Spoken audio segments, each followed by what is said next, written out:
name is Stefan Gonick of EFTalive.com and FindingTheLoveYouWant.com. In this video I'm going to talk about how EFT works and how to do the EFT basic recipe. The basic premise of EFT and energy psychology is that all negative emotions are caused by a disturbance in our body's energy system. Now the energy system I'm talking about here is the same energy system that acupuncturists use. Acupuncturists talk about there being 14 energy pathways in the body, which they call meridians.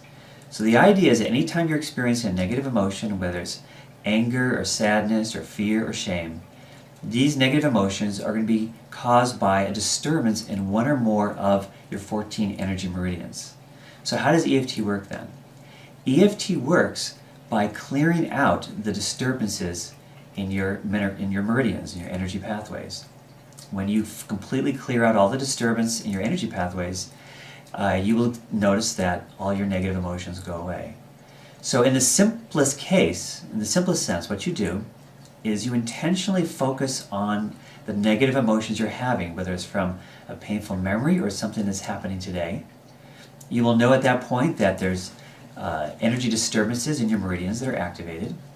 And then you'll tap on a set of 10 acupuncture points, which are designed to impact all 14 meridians. And as you're tapping on these acupuncture points, this tapping process will gradually release the disturbance in those meridians, in all 14 meridians.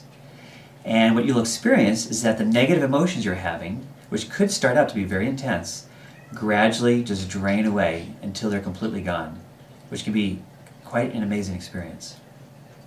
So, I talked about there being 10 acupuncture points to affect all 14 meridians. The reason why there's only 10 instead of 14 is that some of the acupuncture points are on intersections of 2 meridians, so they're able to impact 2 meridians at once. So we only need 10 to do all 14 meridians. So, what are the 10 tapping points? So let's go over those now.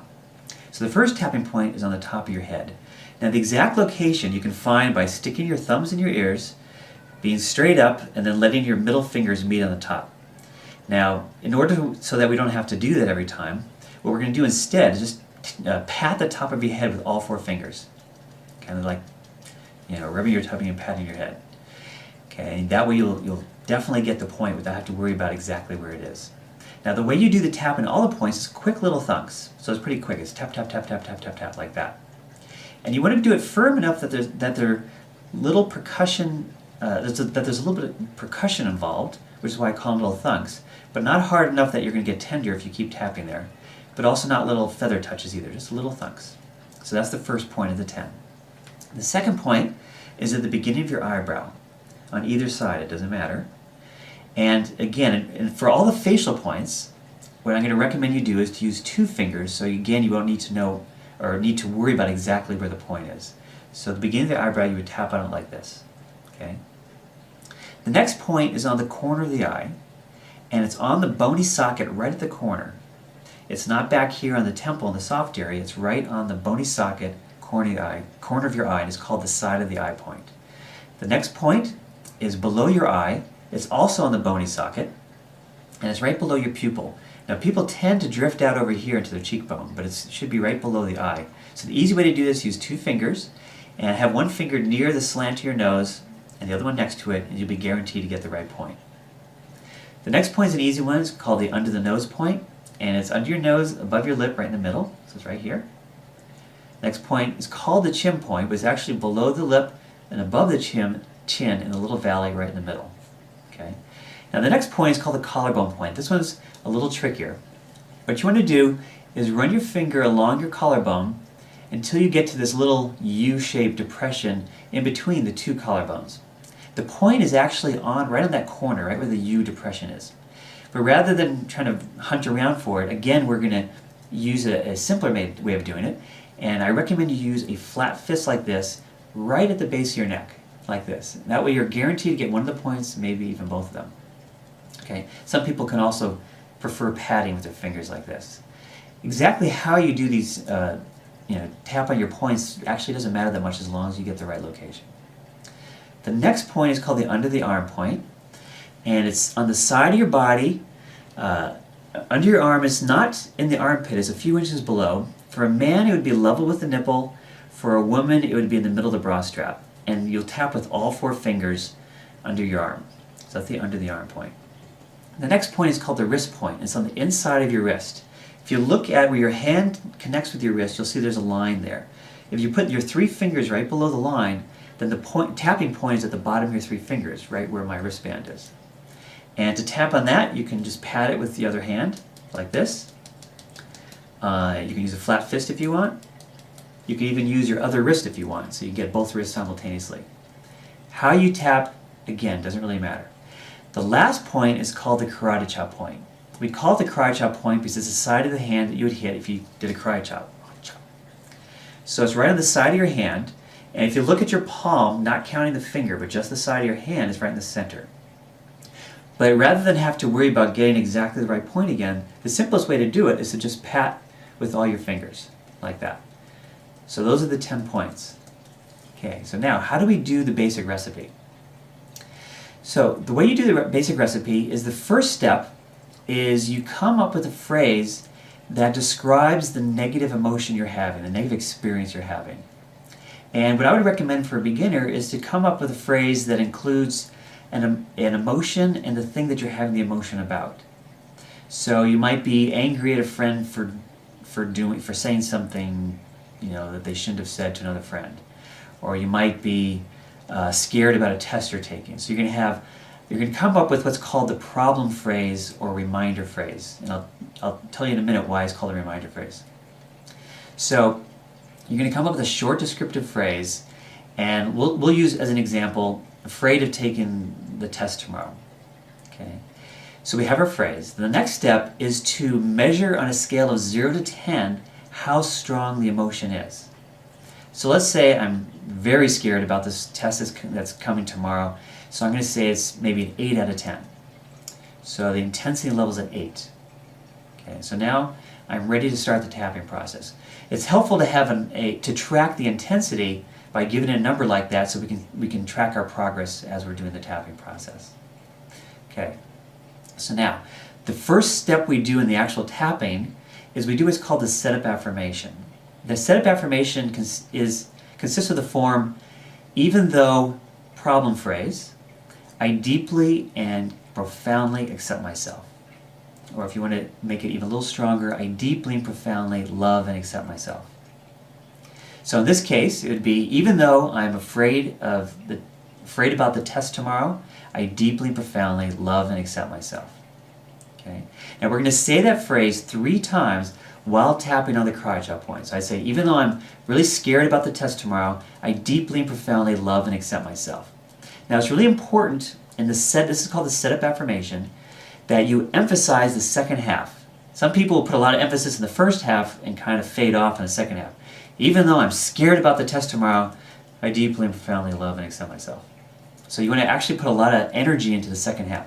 Even though I'm really afraid about that test tomorrow, I deeply and profoundly love and accept myself.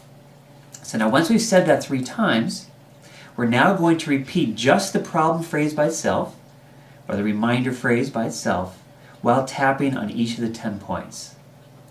Now, EFT, like I said, works by focusing on the negative experience you're having while tapping. And it's really important that you stay focused on it and not get distracted and think about other things. That's why we call this the reminder phrase. It's going to help us stay focused on the problem.